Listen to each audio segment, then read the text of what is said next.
Chapter 21. Hygiene among the Israelites. In the teaching that God gave to Israel, the preservation of health received careful attention. The people who had come from slavery with the uncleanly and unhealthful habits which it engendered were subjected to the strictest training in the wilderness before entering Canaan. Health principles were taught and sanitary laws enforced. Prevention of disease. Not only in their religious service, but in all the affairs of daily life was observed the distinction between clean and unclean. All who came in contact with contagious or contaminating diseases were isolated from the encampment, and they were not permitted to return without thorough cleansing of both the person and the clothing. In the case of one afflicted with a contaminating disease, the direction was given, "Every bed whereon he lieth is unclean, and everything whereon he sitteth shall be unclean. And whosoever toucheth his bed shall wash his clothes, and bathe himself in water, and be unclean until the even. And he that sitteth on anything whereon he sat shall wash his clothes, and bathe himself in water, and be unclean until the even. And he that toucheth the flesh of him shall wash his clothes, and bathe himself in water, and be unclean until the even.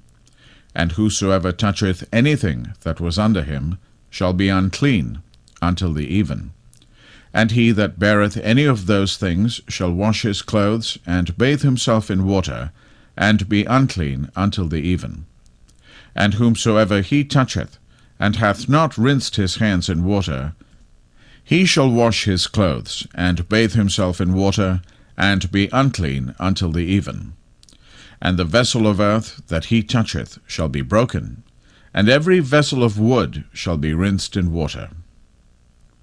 The law concerning leprosy is also an illustration of the thoroughness with which these regulations were to be enforced.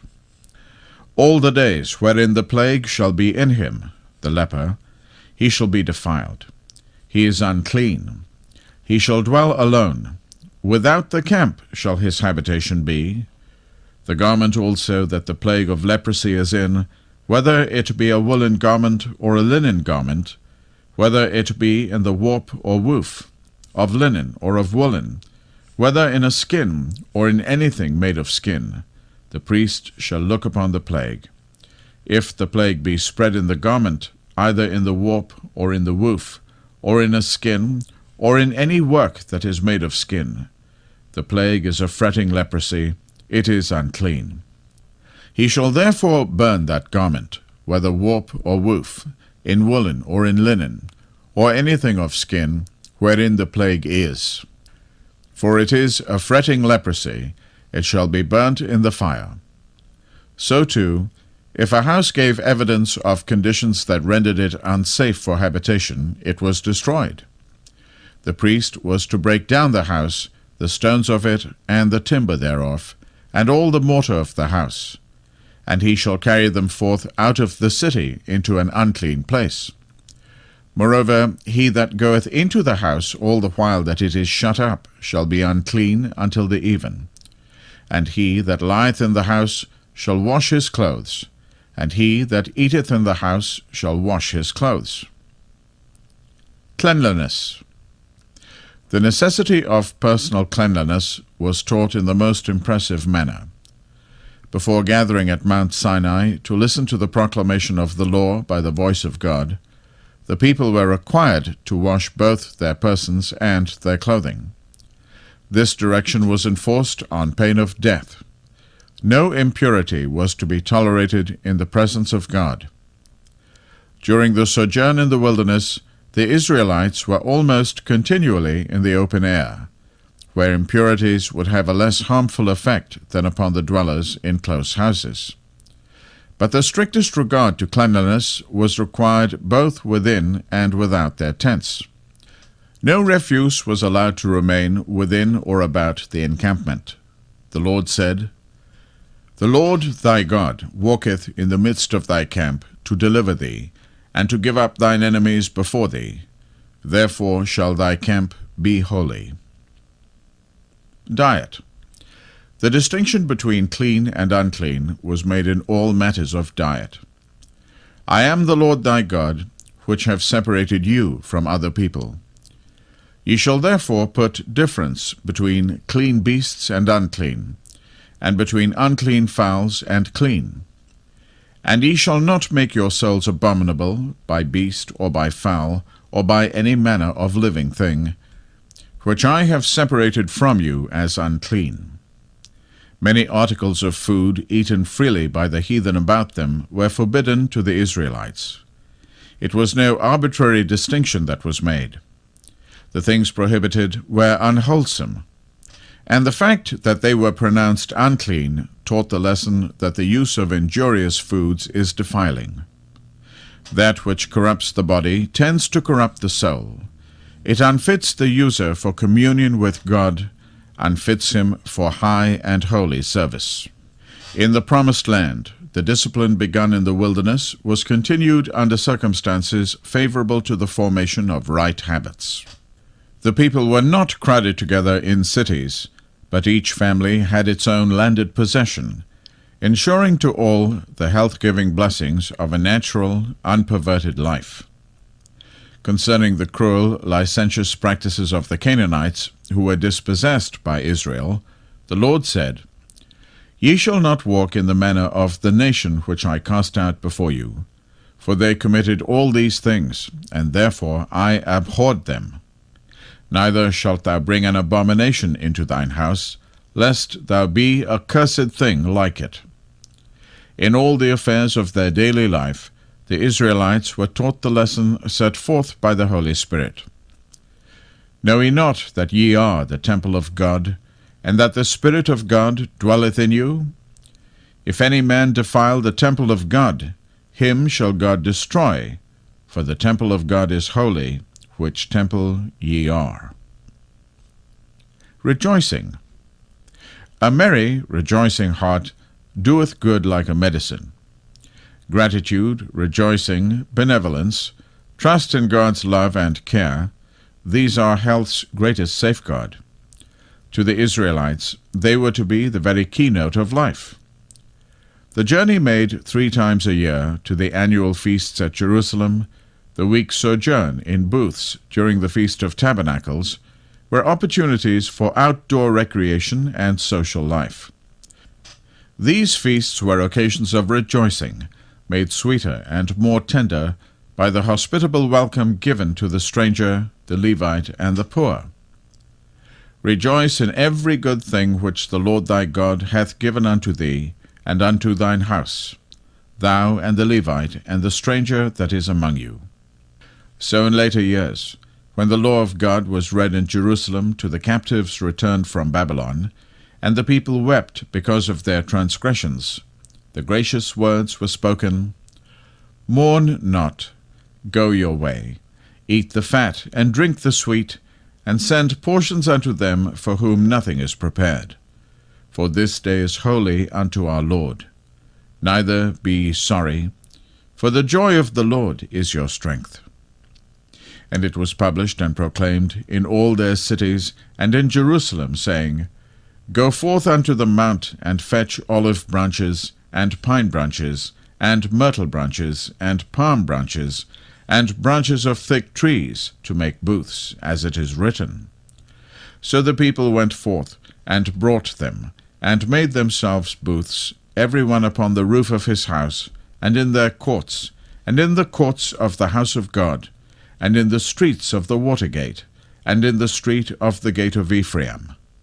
And all the congregation of them that were come again out of the captivity made booths, and sat under the booths, and there was very great gladness. God gave to Israel instruction in all the principles essential to physical as well as to moral health, and it was concerning these principles no less than concerning those of the moral law that he commanded them. These words which I command thee this day shall be in thine heart, and thou shalt teach them diligently unto thy children, and shalt talk of them when thou sittest in thine house, and when thou walkest by the way, and when thou liest down, and when thou risest up. And thou shalt bind them for a sign upon thine hand, and they shall be as frontlets between thine eyes. And thou shalt write them upon the posts of thy house, and on thy gates. And when thy son asketh thee in time to come, saying, What mean the testimonies, and the statutes, and the judgments which the Lord our God hath commanded you? Then thou shalt say unto thy son, The Lord commanded us to do all these statutes, to fear the Lord our God, for our good always, that he might preserve us alive, as it is at this day. Had the Israelites obeyed the instruction they received, and profited by their advantages, they would have been the world's object lesson of health and prosperity. If as a people they had lived according to God's plan, they would have been preserved from the diseases that afflicted other nations. Above any other people, they would have possessed physical strength and vigor of intellect. They would have been the mightiest nation on the earth. God said, Thou shalt be blessed above all people. The Lord hath avouched thee this day to be his peculiar people, as he hath promised thee, and that thou shouldst keep all his commandments, and to make thee high above all nations which he hath made, in praise and in name and in honour, and that thou mayest be an holy people unto the Lord thy God, as he hath spoken. And all these blessings shall come upon thee, and overtake thee, if thou shalt hearken unto the voice of the Lord thy God. Blessed shalt thou be in the city, and blessed shalt thou be in the field. Blessed shall be the fruit of thy body, and the fruit of thy ground, and the fruit of thy cattle, the increase of thy kine, and the flocks of thy sheep. Blessed shall be thy basket and thy store. Blessed shalt thou be when thou comest in, and blessed shalt thou be when thou goest out. The Lord shall command the blessing upon thee in thy storehouses, and in all that thou settest thy hand unto. And he shall bless thee in the land which the Lord thy God giveth thee.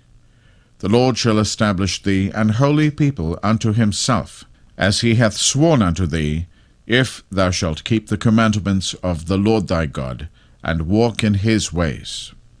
And all people of the earth shall see that thou art called by the name of the Lord, and they shall be afraid of thee.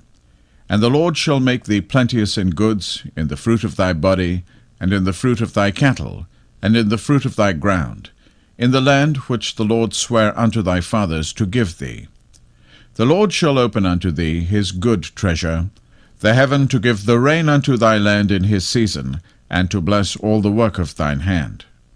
And the Lord shall make thee the head, and not the tail, and thou shalt be above only, and thou shalt not be beneath.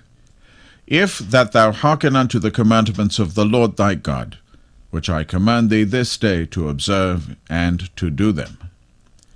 To Aaron the high priest and his sons the direction was given. On this wise ye shall bless the children of Israel, saying unto them, Jehovah bless thee, and keep thee. Jehovah make his face to shine upon thee, and be gracious unto thee. Jehovah lift up his countenance upon thee, and give thee peace. So shall they put my name upon the children of Israel, and I will bless them. As thy days, so shall thy strength be. There is none like unto God, O Jeshurun, who rideth upon the heaven for thy help, and in his excellency on the skies. The eternal God is thy dwelling place, and underneath are the everlasting arms. Israel dwelleth in safety, the fountain of Jacob alone. In a land of corn and wine, yea, his heavens drop down dew. Happy art thou, O Israel. Who is like unto thee, a people saved by the Lord? The shield of thy help, and that is the sword of thy excellency. The Israelites failed of fulfilling God's purpose, and thus failed of receiving the blessings that might have been theirs. But in Joseph and Daniel, in Moses and Elisha, and many others, we have noble examples of the results of the true plan of living. Like faithfulness today will produce like results. To us it is written, Ye are a chosen generation, a royal priesthood, and holy nation, a peculiar people, that he should show forth the praises of him who hath called you out of darkness into his marvelous light. Blessed is the man that trusteth in the Lord, and whose hope the Lord is. He shall flourish like the palm tree, he shall grow like a cedar in Lebanon. Those that be planted in the house of the Lord shall flourish in the courts of our God. They shall still bring forth fruit in old age. They shall be vigorous and covered with foliage. Let thine heart keep my commandments, for length of days and long life and peace shall they add to thee. Then shalt thou walk in thy way safely, and thy foot shall not stumble. When thou liest down, thou shalt not be afraid. Yea, thou shalt lie down, and thy sleep shall be sweet. Be not afraid of sudden fear, neither of the desolation of the wicked when it cometh. For the Lord shall be thy confidence, and shall keep thy foot from being taken.